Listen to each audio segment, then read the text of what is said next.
नमस्कार साथियों। जैसा कि फोर्थ ग्रेड की चेकलिस्ट के बारे में हमने अंतिम वीडियो में बात की थी, उसी प्रकार सेकंड ग्रेड के जो दस्तावेज सत्यापन है उसकी पूरी चेकलिस्ट जो है वो जारी हो चुकी है और साथ में ही जो परिणाम है वो काफी समय पहले ही जारी हो चुके हैं। तो कुछ की तो डेट आ चुकी है और कुछ की बाकी है, अंग्रेजी और गणित जैसे विषयों की। तो उस चेकलिस्ट में क्या करना है, कैसे भरना है, उसमें जो भी संशय बने हुए हैं आज इस वीडियो में हम उसका पूरा जो है विश्लेषण करेंगे। और साथ में ही आपको जो जो दिक्कतें होने वाली है या होगी या आपके मन में जो भी क्वेश्चन है उसके बारे में आज हम डिस्कस करेंगे। तो चलिए आज का सेशन शुरू करते हैं और पूरा विस्तृत इसका वर्णन करते हैं कि क्या इस चेकलिस्ट में दिया हुआ है और किस प्रकार से जो है आपको दस्तावेज सत्यापन से पूर्व जानकारी जो बातें हैं उसको ध्यान में रखना है और क्या जानकारी आपको होनी चाहिए, इसके बारे में आज हम पूरी बात कर लेते हैं। कार्यालय निदेशक माध्यमिक शिक्षा राजस्थान बीकानेर की तरफ से जारी हुआ है। क्रमांक संख्या आप देख सकते हैं 2024 51 058 92 41 194। अभ्यर्थी हेतु आवश्यक दिशा निर्देश क्या है? राजस्थान लोक सेवा आयोग अजमेर यानी आरपीएससी द्वारा आयोजित वरिष्ठ अध्यापक माध्यमिक शिक्षा यानी कि सेकंड ग्रेड प्रतियोगिता परीक्षा 2024 अंतर्गत विभिन्न विषय के संबंध में आयोग द्वारा जारी विचारित सूची में सम्मिलित अभ्यर्थियों की पात्रता जांच में दस्तावेज सत्यापन भाग लेने हेतु आवश्यक दिशा निर्देश जो है इस पूरी लिस्ट में दिए हुए हैं। 11 पेज की ये पूरी लिस्ट है और हमारे टेलीग्राम चैनल पे शिमाली सर क्लासेस के जो टेलीग्राम चैनल है उस पे ये डाल दी गई है। राजस्थान लोक सेवा आयोग अजमेर द्वारा आयोजित वरिष्ठ अध्यापक माध्यमिक शिक्षा प्रतियोगी परीक्षा 2024 के अंतर्गत पात्रता है दस्तावेज सत्यापन हेतु आयोग द्वारा जारी विचारित सूची में सम्मिलित समस्त विषयवार अभ्यर्थियों के दस्तावेज सत्यापन एवं पात्रता जांच का कार्यक्रम। अब ये बात ध्यान रखने योग्य है कि ये जो सारा कार्यक्रम है वो कहाँ हो रहा है, तो माध्यमिक शिक्षा विभाग द्वारा माध्यमिक शिक्षा निदेशालय राजस्थान बीकानेर में ये हो रहा है। बीकानेर का जूनागढ़ फोर्ट जो है उससे लगभग थोड़ा ही पास में ये है। और आपको ये भी बात ध्यान रखनी है कि ये कितने बजे से प्रारंभ हो जाएगा, तो सुबह 8 बजे से ये प्रारंभ हो जाएगा। दस्तावेज सत्यापन एवं पात्रता जांच तो अभ्यर्थी निम्न दिशा निर्देश का ध्यानपूर्वक अध्ययन कर अवलोकन करें। तो क्या है बातें?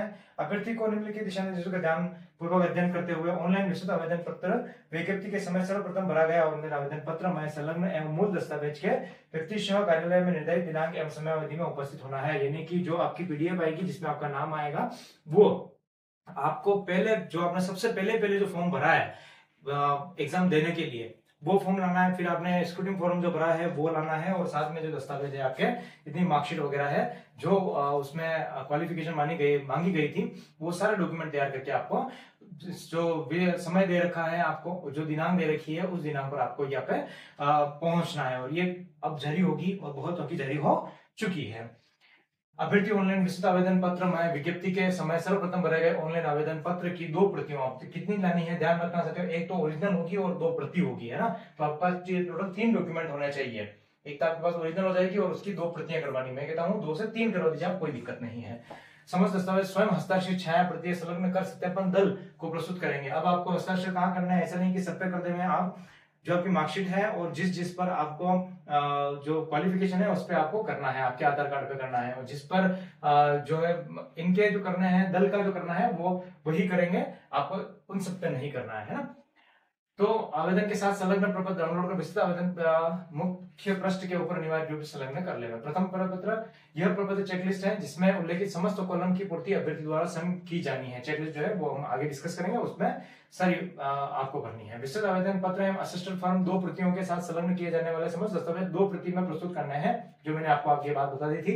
विस्तृत आवेदन पत्र एवं असिस्टेंट फॉर्म की सभी प्रविष्टियों की पूर्व सावधानी पूर्वक कर मैं राजपत्रित अधिकारियों के हस्ताक्षर और पदनाम की सील के प्रस्तुत किए जाने हैं। जो आपको चरित्र प्रमाण पत्र है जिस पर ये राजपत्रित अधिकारी के जो डॉक्यूमेंट मांगे गए हैं वो सभी आपको उनसे ही साइन करवा के कंप्लीट रखने हैं।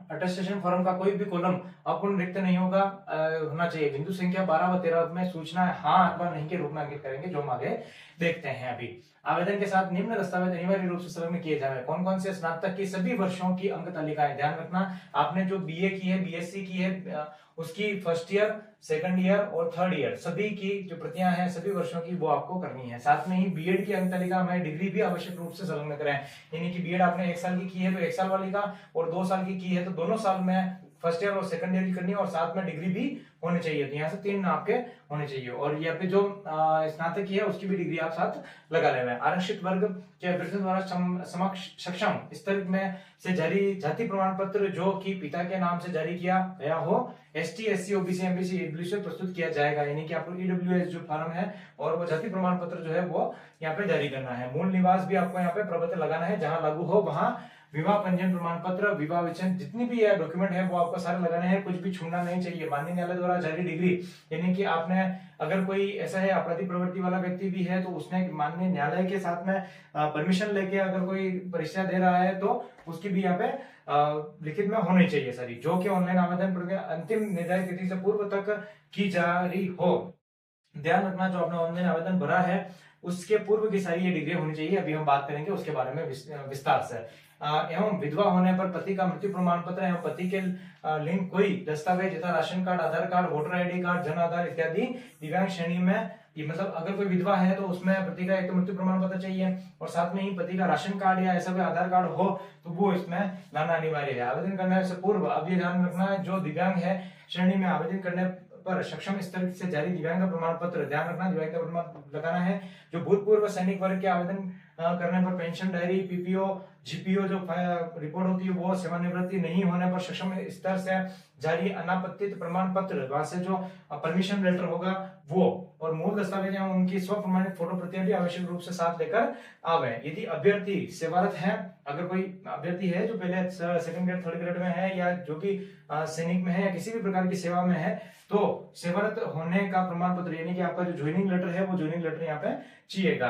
और उसके साथ में एनओसी भी होनी चाहिए कि भाई आप जो एग्जाम दिया है उसकी एनओसी होनी चाहिए। साथ में अगर आपने सेवारत होने के साथ में आपने कोई डिग्री की है तो उसकी भी एनओसी यहाँ पे होना चाहिए। मान लीजिए कि आपने एसटीसी की और एसटीसी करने के बाद में आप नौकरी में लग गए या पुलिस में लग गए या किसी भी नौकरी में लग गए और उस नौकरी में करते हुए अगर आप कोई आपने कोर्स किया है जैसे बीएड वगैरह किया है तो उसकी एक एनओसी होनी चाहिए आपके पास में, ठीक है। तो ये ध्यान रखिएगा, विभाग की एनओसी मिलती है वो एनओसी होनी चाहिए। उस एनओसी के तहत आपने सारे कोर्स किए हैं, फर्जी वाला तो नहीं किया, वो देखने के लिए। मूल दस्तावेजों के अभाव में किसी अभ्यर्थी को दस्तावेज सत्यापन प्रक्रिया में सम्मिलित नहीं किया जाएगा। ये सारे दस्तावेज लिखे हैं वो सारे होने चाहिए, जो हम आगे और बात करेंगे। उस अगर ऐसा कोई है जिसमें नहीं है कोई डॉक्यूमेंट तो उसको वंचित कर दिया जाएगा अभ्यर्थी द्वारा। चलिए अब बात करते हैं नेक्स्ट, अभ्यर्थी द्वारा सेकेंडरी, सीनियर सेकेंडरी, स्नातक की सभी अंक तालिका और प्रमाण पत्र डिग्री आवश्यक रूप से प्रस्तुत किए जाने की। 10th, 12th और जो ग्रेजुएशन है वो आपकी यहाँ पे अंक तालिका और प्रमाण पत्र होने चाहिए। इसमें फोटो एवं हस्ताक्षर 5 फोटो चाहिए। ध्यान रखना इसमें विस्तृत आवेदन पत्र और रजिस्ट्रेशन फॉर्म में जहां भी फोटो लगाई जानी है वहां फोटो लगाना और जहां हस्ताक्षर किए जाने हैं वहां पर हस्ताक्षर आवश्यक रूप से कर देवे आप एक बार तो, ठीक है। ये फोटो आपको पहले चिपका देना है, जहां पर फोटो कॉलम दे रखा है, हस्ताक्षर कॉलम दे रखा है, उसके अतिरिक्त 5 फोटो आपको रखना है। जाति प्रमाण पत्र, राजस्थान राज्य के मूल निवासी, एससी, एसटी, ओबीसी, एमबीसी और ईडब्ल्यूएस श्रेणी में अभ्यर्थियों के राजस्थान सरकार के निर्धारित प्रपत्र एवं पिता के नाम के आधार पर जारी प्रमाण पत्र मान्य होंगे। ध्यान रखना ये बात, महिला अभ्यर्थी भी पिता के नाम से जारी प्रमाण पत्र ही विभाग को प्रस्तुत करेगी। ये भी बात आपको ध्यान रखनी है, ठीक है। तो ये जो होगा, महिला अभ्यर्थी भी पिता के नाम से ही जारी प्रमाण पत्र ही विभाग को प्रस्तुत करेगी। विज्ञापन में उल्लेख अनुसार कार्मिक विभाग के परिपत्र दिनांक 20/1/2022। अब मान लीजिए कोई महिला है, उस महिला ने शादी कर ली है और शादी करके वो अपने पिहर गई है तो भी पति के नाम का नहीं, अपने पिता के नाम का यहाँ पर जो प्रमाण पत्र होगा वो चलेगा। उसके बाद में अनुसूचित जाति, अनुसूचित जनजाति एवं अन्य पिछड़ा वर्ग, अति पिछड़ा वर्ग एवं आर्थिक रूप से जो कमजोर, यानी कि एसटी, एससी, ओबीसी और ईडब्ल्यूएस वाले जो है वो सभी जाति प्रमाण पत्र वरिष्ठ अध्यापक विभिन्न विषय प्रतियोगिता परीक्षा 2024 हेतु ऑनलाइन आवेदन प्रक्रिया की अंतिम तिथि 24/1/2025 तक जारी किया हुआ प्रस्तुत करना होगा। ध्यान रखना कि ये जो आपके डॉक्यूमेंट है वो कब जारी हो जाना चाहिए, 24/1/2025 तक जारी किया हुआ हो। अगर ऐसा नहीं होता है, अगर आपने उससे बाद का किया है या पहले का किया है, ध्यान रखना, मैं बात ध्यान से सुनना कि 24/1/2025 से जारी पहले कर लिया हो या बाद में कर लिया हो, तो इसके संबंध में अगर आपके पास वो डॉक्यूमेंट नहीं है तो आपको क्या करना है, 50 रुपए का एक स्टाम्प बनवाना है और उस पर पूरा लिखवाना है, शपथ पत्र प्रारूप संलग्न है, संलग्न प्रारूप अभ्यर्थी का मार्गदर्शन है, उक्त शपथ पत्र बिंदु संख्या 3, 4, 5 जो भी हम बात करेंगे मैं पूरा समझा दूंगा इसमें क्या करना है क्या नहीं करना है, ठीक है। तो वो ऐसा परिवर्तन करके लगाना है। ईडब्ल्यूएस में भी सेम गणित है। और उक्त श्रेणी में अभ्यर्थी राजस्थान सरकार के द्वारा नियमानुसार निर्धारित प्रपत्र में सक्षम स्तर पर जारी प्रमाण पत्र प्रस्तुत करें। ठीक है, ये बात। अब विधवा श्रेणी में इसमें वीडियो में क्या करना है कि पति का जो आधार कार्ड है वो लेके आना है, ये मैंने बात आपको बता दी। मृत्यु प्रमाण पत्र यहाँ पे चाहिए। अगर कोई जो है तलाकशुदा है और उसका जो है तो उसमें ध्यान रखना है कि समस्त न्यायालय में जारी तलाक की डिग्री आवश्यक रूप से प्रस्तुत करेगा वो। ठीक है, तो डिग्री आपको 2 जगह होनी चाहिए, न्यायालय द्वारा भी होनी चाहिए और आपराधिक प्रवृत्ति में भी कोई है और परमिशन लेके वहां पे एग्जाम दें, तो दोनों जगह आपको यहाँ पे देना है। ठीक है, तो जो तलाक का है उसकी डिग्री होनी चाहिए। ठीक है, उसके साथ में ही और पति पत्नी की कोई संयुक्त आईडी भी संलग्न करेंगे, आपने डिवोर्स ही है, ध्यान रखिए रहेगा ये। ठीक है, तो ये डिग्री हो जाएगी और पति पत्नी का कोई संयुक्त आईडी भी है तो वो भी आपको लगाना है। विच्छिन्न विवाह तलाकशुदा परित्यक्त श्रेणी की महिलाओं को ऑनलाइन आवेदन की अंतिम दिनांक तक एवं विधवा महिला को आवेदन की अंतिम तिथि तक अथवा विधवा के द्वारा वर्ग श्रेणी संशोधन करने पर उसे वर्ग श्रेणी संशोधन की दिनांक तक पुनर्विवाह नहीं किए जाने संबंधी सादे कागज पर शपथ पत्र लिखना है। भाई वापिस इसने कोई विवाह नहीं किया है। विशेष विभाजन प्रमाण पत्र क्या है? नियमानुसार ये वापिस जो दिव्यांग है उनके लिए है 40%। ये जो निश्चित का प्रमाण पत्र है जिसमें निश्चित स्पष्ट उल्लेख हो कि वो 40% से कम ही होगा। ठीक है, उल्लेख ना हो 40% से कम हो, मतलब उससे 40% से अधिक ही होगा। मैं थोड़ा उल्टा बोल गया, 40% से अधिक ही होगा, कम का नहीं होगा। ठीक है, अभ्यर्थी सभी 40% से ऊपर होते हैं वही दिव्यांग होते हैं। अभ्यर्थी सभी श्रेणी, जाति, मूल निवास व विशेष योग्यता प्रमाण पत्र का अवलोकन कर लें तथा नाम में वर्तनी स्पेस संबंधी अंतर अगर पाया जाता है तो आपको 50 रुपए का नॉन जुडिशियली स्टाम्प और नोटरी करवानी पड़ेगी। एक स्टाम्प 50 रुपए का लिखवाना पड़ेगा। अगर आपके नाम में कहीं पर भी है, जैसे कि कोई कुमार है या कुमार किसी के बीच में नहीं है, आपका नाम है सरने में और किसी में कुमार है, किसी में चल रहा है, कुछ भी है, तो अगर आपके 10th की मार्कशीट में है और दूसरे मार्कशीट में नहीं है, आवेदन फॉर्म में नहीं है, तो यहाँ पे आपको चेंज कर देना है। अभ्यर्थी पात्रता है जांच के समय स्वयं का फोटो आईडी प्रूफ को 5 पासपोर्ट साइज फोटो आपको लगाने हैं। ध्यान रखना कि आपको आधार कार्ड भी ओरिजिनल लेके जाना है और उसकी फोटो कॉपी भी लेके जानी है और 5 जो है पासपोर्ट साइज फोटो भी लेकर आना है। अभ्यर्थी द्वारा संलग्न वांछित शपथ पत्र प्रस्तुत करने का अनिवार्य है, ध्यान रखिएगा। और दस्तावेज सत्यापन है तो अभ्यर्थी निर्धारित समय से 30 मिनट पूर्व यहाँ पे पहुंच जाए, यानी कि 7:30 बजे तक आपको वहां पर पहुंचना है सुबह। काउंसलिंग में उपस्थित होंगे, अन्यथा अभ्यर्थी को सत्यापन प्रक्रिया से वंचित कर दिया जाएगा। इस हेतु अन्य कोई अवसर देय नहीं होगा, जिसकी समस्त जिम्मेदारी स्वयं अभ्यर्थी की होगी। ठीक है, तो ये बहुत इंपॉर्टेंट बात ध्यान रखिएगा। दस्तावेज सत्यापन है तो उपस्थिति होने वाले अभ्यर्थी को माध्यमिक शिक्षा विभाग द्वारा कोई यात्रा नहीं बता देय नहीं होगा, यानी कि आप अगर बस में रोड बस बैठ जाए और आप कहें कि मैं वहां जा रहा हूँ तो ऐसा कुछ नहीं, पैसा आपको देना पड़ेगा। यदि अभ्यर्थी शिक्षा विभाग में द्वितीय तृतीय श्रेणी अध्यापक, बहुत इंपॉर्टेंट बात है ये, आप किसी भी हो, ठीक है, द्वितीय श्रेणी अध्यापक पद, द्वितीय में तो कैसा होगा अगर उसको पहले से ही है तो, ठीक है, द्वितीय और तृतीय श्रेणी अध्यापक पद पर कार्यरत है तो नियुक्ति आदेश की प्रति मूल आवेदन पत्र में संलग्न करें। ये क्या है कि इन्होंने शायद फर्स्ट ग्रेड पे वापस यहाँ पे चिपका दिया है, कोई दिक्कत नहीं।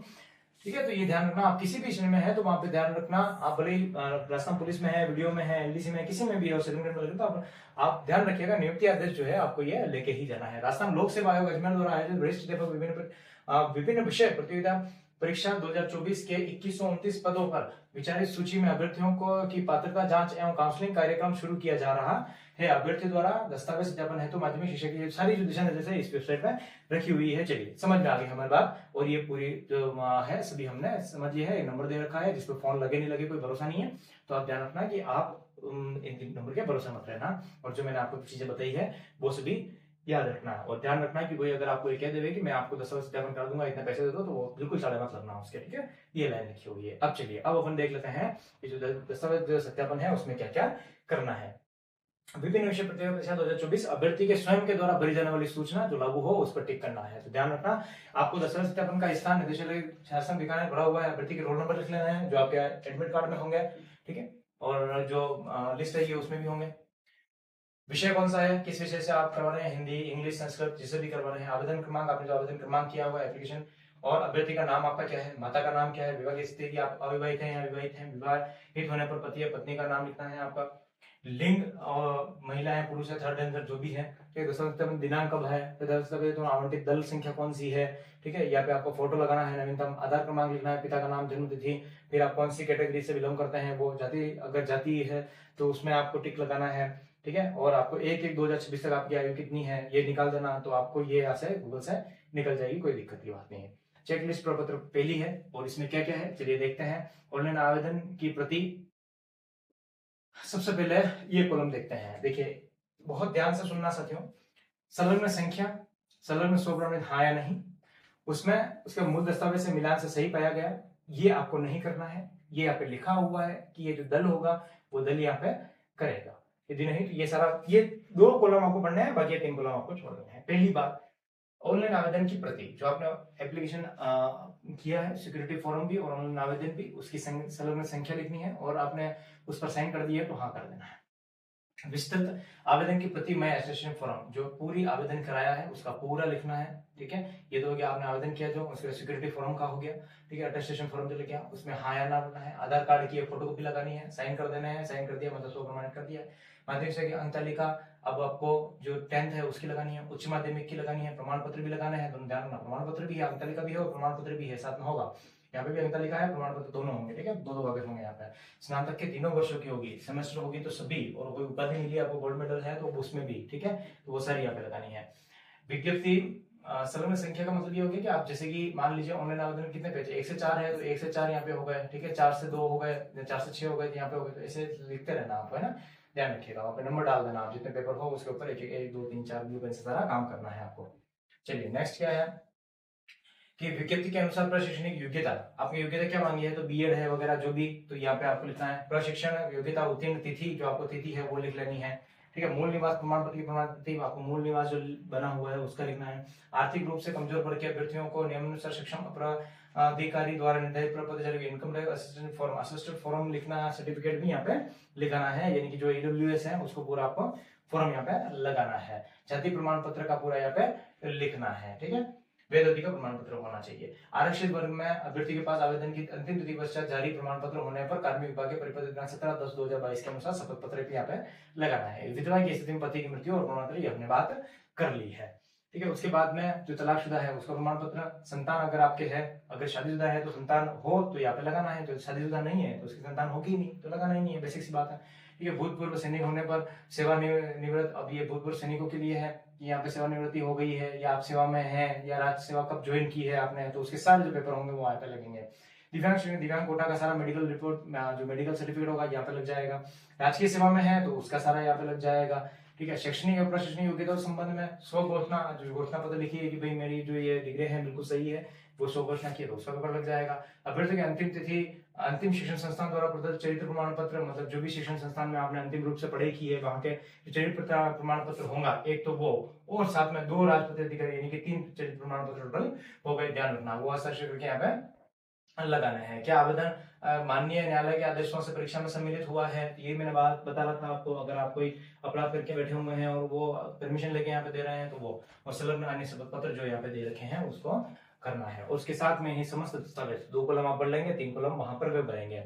समस्त दस्तावेज उक्त क्रमानुसार चेकलिस्ट के साथ संलग्न करें, जो दस्तावेज लागू नहीं है उसके आगे कॉलम में लागू नहीं लिखना है। चलिए ये अपने सारी बात कर लिया, आपका स्थान, दिनांक और सब यहाँ पे लिखना, नाम, मोबाइल और आपके साइन करते हैं, नाम और पता लिख लेना है पूरा, ठीक है आपका। अब देखिए सबसे पहले ये है कि सादे कागज पर आपको ये लिखना है कि मैं जो भी हूँ, ये बनाना बनाना ये, उसके बाद में आपको पहला सिद्धांत ये सादे कागज पर करना है, ठीक है। उसके बाद में सेकंड जो है वो है सामान्य घोषणा पत्र है, जो 50 रुपए के स्टाम्प पेपर पर होगा, भाई मैं दारू नहीं पीता हूँ, मैं गुटखा नहीं खाता हूँ, ये सारी, मैं भारत का वासी हूँ, ठीक है, मेरे कोई भी थाना कोई अपराध नहीं है वगैरह वगैरह, तो ये सारा आपको क्या करना है, मैं डिबार नहीं किया गया, सामान्य घोषणा पत्र है 50 रुपए के जो स्टाम्प पे है, ये सारी आपकी नोटरी वोटरी करानी है और एज इट इज यहाँ पे लिखाना है, ठीक है। उसके बाद में सामान्य कागज पर जो ऑफिस करवाना है कि भाई संतान संबंधी अगर संतान है तो उस पर लगाना है, नहीं है तो नहीं लगाना है, ठीक है।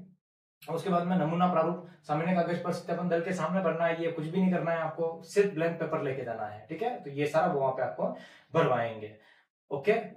चलिए उसके बाद में है वरिष्ठ विधवा और परित्यक्त के संबंध में घोषणा पत्र है जो है, उस पे जो अप्लाई होता है उसको ये लेके जाना है, ठीक है। 50 रुपए के शपथ पत्र। अब देखिए ये बहुत इंपॉर्टेंट पेज है, ध्यान रखना। अब ये क्या है, शपथ पत्र 50 रुपए के नोटरी पर करवाना है, आपका नाम आ जाएगा, पता आ जाएगा, सारा घोषणा शपथ पत्र आ जाएगी। मुझे आयोग द्वारा आयोजित परीक्षा में, जैसे कि आपका द्वितीय श्रेणी भर्ती परीक्षा 2024 है तो उसमें विषय जो है उस पर सूची में शामिल किया गया है, इस परीक्षा रोल नंबर मेरा ये है। उसके बाद में आप क्या कैटेगरी बिलोंग करते हैं वही नाम लिखना है, ऐसा नहीं है कि आप ये तीनों के तीनों लिखवा दे रहे हैं ना, जो अगर आप एमबीसी से हैं तो एमबीसी लिखवाना है, ओबीसी ओबीसी और ईडब्ल्यूएस तो ईडब्ल्यूएस है, बात होता है रखता हूँ या रखती हूँ, ठीक है। उसके बाद में आप वापिस अगर एमबीसी या ओबीसी में है तो ये तीसरा पॉइंट आपको लिखना है, जो ये पहले लिखा हुआ था उस सर्टिफिकेट में, जो मैं आपने कहा था मैं आगे बात करूंगा उसके बारे में हम यहाँ पे बात कर रहे हैं। तो ये अगर आप एमबीसी और ओबीसी से बिलोंग करते हैं तो आपको ये तीसरा पॉइंट लिखवाना है। उसके बाद में अगर आप ईडब्ल्यूएस से बिलोंग करते हैं तो आपको ये चौथा पॉइंट लिखवाना है ना, तो ये तीसरा हट जाएगा, चौथा। और तीसरा जो एमबीसी और ओबीसी वाला, ये चौथा पॉइंट नहीं लिखवाना है उनको। जो ईडब्ल्यूएस वाला है वो तीसरा पॉइंट नहीं लिखवाना है। बहुत सिंपल बात है। उक्त भर्ती हेतु आवेदन पत्र की अंतिम दिनांक 24/1/2000 से पूर्व मेरा ईडब्ल्यूएस का प्रमाण पत्र संख्या, वहां पे संख्या दी रखी होगी, दिनांक ये है। मैं आवेदन पत्र के अंतिम दिनांक 24/1/2025 तक स्वयं तथा मेरे परिवार की वार्षिक आय आधार रूप से ये है। ठीक है। मैं आवेदन के समय आवेदन की अंतिम तिथि 2023 किया, उससे पूर्व एमबीसी ओबीसी जो भी आपकी कैटेगरी लगती है वो श्रेणी का प्रमाण पत्र धारक नहीं हूं। यानी कि मान लीजिए दोनों बातें हैं यहाँ पे। अगर आपके पास 24/1/2025 से पूर्व ईडब्ल्यूएस या आपका सर्टिफिकेट जाति प्रमाण पत्र बना हुआ है तो आपको ये कॉलम लिखाना है। दूसरी बात, अगर आपके पास नहीं है तो क्या है कि पांचों पॉइंट, अगर है तो फिर ये पांचों पॉइंट आएगा ही नहीं। ठीक है। तो अब अगर नहीं है तो उसके संबंध में क्या करना है कि भाई ये मैं आवेदन के समय अंतिम दिनांक ये है मेरे पास, और एमबीसी और ओबीसी और ईडब्ल्यूएस श्रेणी का प्रमाण पत्र धारक नहीं हूं, आपके पास बना हुआ नहीं है और बाद में बनवाया है आपने, तो अब मेरे पास आवेदन पत्र के अंतिम दिनांक के पश्चात जारी प्रमाण पत्र संख्या ये है और दिनांक ये है, और इसके मैं तक भी नॉन क्रिमिनल ये स्वयं या पारिवारिक वार्षिक आय ये सारी ये रखता हूँ। ठीक है। बड़ी सिंपल सी बात थी, कोई बड़ी बात नहीं है। तो ये तीनों, यही बात जो मेन थी वो सीखने की थी। ठीक है। चलिए, उक्त शपथ पत्र मेरे द्वारा कानूनी विभाग के परिपत्रादेश दिनांक 17/10/2022 के परिप्रेक्ष्य में प्रस्तुत किया जा रहा है। मेरे द्वारा दी गई उपरोक्त जानकारी सूचना गलत मिथ्या पाई जाती है तो इसकी समझ जिम्मेदारी वो स्वयं लेगा। ये करके हस्ताक्षर शपथ पत्र ग्रहीता की शपथ पत्र हो जाएंगे। तो ये आपको 50 रुपए के स्टाम्प लिखवाना है, फिर ये सत्यापन करवाना है इस पे। ठीक है। तो ये सारी जो 11 पेज थी उसमें ये बातें थी। और अगर इसके संबंध में और कोई जानकारी चाहिए, कोई बात नहीं समझ में आई है तो आप कमेंट बॉक्स में लिख लीजिए, मैं आपको जो रिप्लाई है वो दे दूंगा। और इसके संबंध में अगर आपके पास कोई डाउट है तो भी आप उस पूरे डाउट को आपके उस कमेंट में लिख लीजिए, मैं उसका आंसर भी दे दूंगा। चलिए, नहीं है तो सब्सक्राइब जरूर कर लीजिए और आराम से डीवी कराइए, बड़ी शांति से डीवी कराइए। आपका जो भविष्य है उज्जवल में हो। सभी को ऑल द बेस्ट। जय हिंद, जय भारत। धन्यवाद।